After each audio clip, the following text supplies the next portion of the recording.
Hi, welcome to part 6, the final chapter in this series of videos on the history of brands.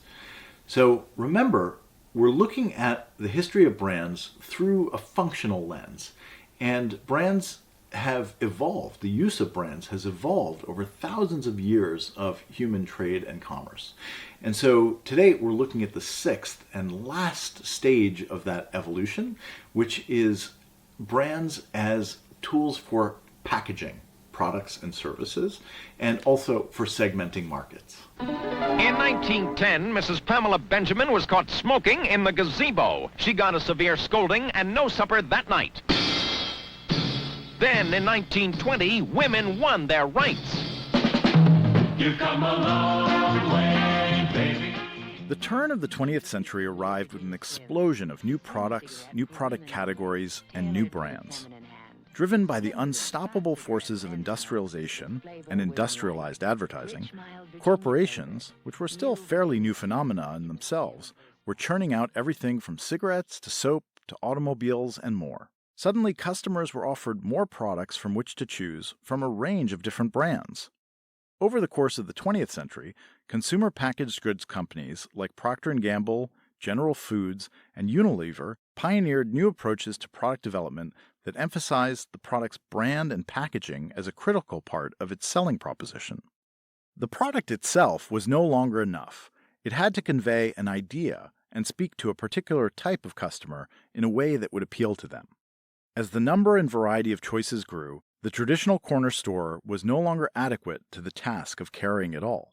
Instead, the era saw the emergence of supermarkets, where customers would help themselves to products arrayed along aisles of goods before heading out to a checkout line.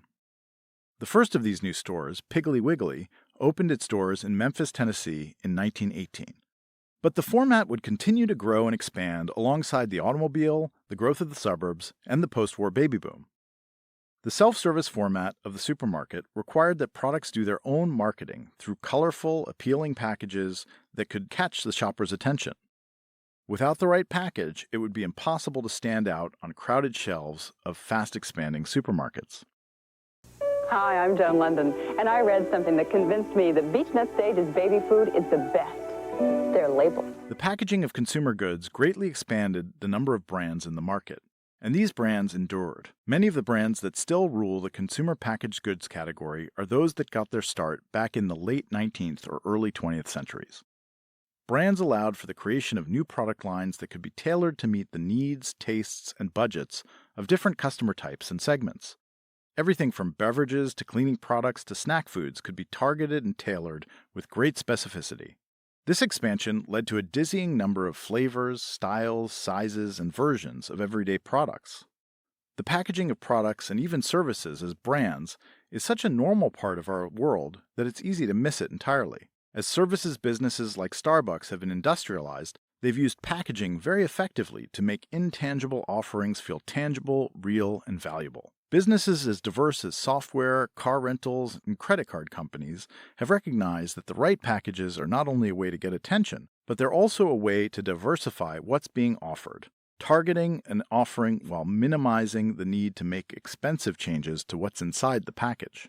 The history of the evolution of brands can teach us a lot about what brands are, what they do, and the influence they have over us. This history isn't over. We're living through it today. In a digital world, brands have become even more powerful, not only in commerce, but in politics, culture, and society at large.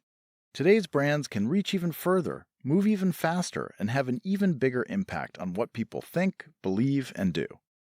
Learning the history of brands is a powerful way to understand their impact, become more aware of how they influence you, and to imagine ways that branding might continue to evolve in the future.